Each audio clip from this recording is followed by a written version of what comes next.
भारत ये अच्छे से जानता है कि अगर डॉलर का मुकाबला करना है तो कोई देसी तरीका ही ढूंढ निकालना होगा, क्योंकि डॉलर के आगे दुनिया कहीं ना कहीं हारती हुई नजर आ रही है और भारत इस बात को अच्छे से समझता है। तभी भारत अपनी पहुंच उन देशों तक पहुंचाने में लगा है जो भविष्य में एक चेन का काम कर सकते हैं।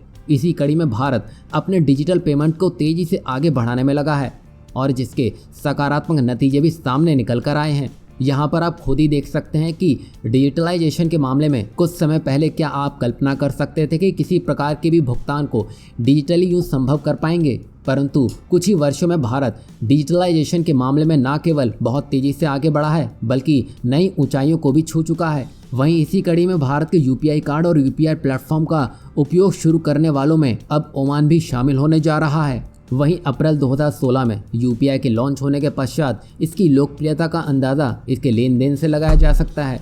वहीं कुछ आंकड़ों पर नज़र डालें तो देश में अगस्त 2022 में यूपीआई के माध्यम से कुल 10.73 करोड़ रुपए का लेन देन हुआ। वहीं एनपीसीआई द्वारा जारी आंकड़ों के अनुसार इस वर्ष अगस्त के दौरान यूपीआई के जरिए कुल 6.57 अरब डॉलर यानी कि 657 करोड़ का लेन देन किया गया है। और ये आंकड़े बस शुरुआत भर है, क्योंकि जिस तरह से आंकड़ों में इजाफा देखने को मिल रहा है वैसे वैसे यूपीआई इस्तेमाल करने वाले देशों की संख्या भी बढ़ती हुई जा रही है, जिसमें अब ओमान भी शामिल होने जा रहा है।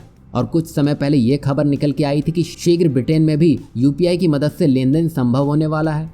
वहीं इसके अलावा फ्रांस, भूटान, सिंगापुर, यूएई और नेपाल जैसे देश भी यूपीआई को स्वीकार कर चुके हैं। इससे आप पूरी बात समझ चुके होंगे कि भारत ने डिजिटल माध्यम चुना है डॉलर को चुनौती देने के लिए। वहीं रुपए कार्ड भारतीय उपस्थिति के साथ पड़ोसी देशों में अपनी सेवाओं को विस्तार करने में लगा है और डॉलर के मुकाबले भारतीय रुपए का इस्तेमाल इसलिए भी ज़्यादा होगा क्योंकि दूसरे देशों के मुकाबले भारतीय लोगों की संख्या विदेशों में लाखों नहीं बल्कि करोड़ों की संख्या में है और जो भारत के इस ब्रह्मास्त्र को सफल बनाने में बड़ी भूमिका निभाते हुए दिखाई देगा।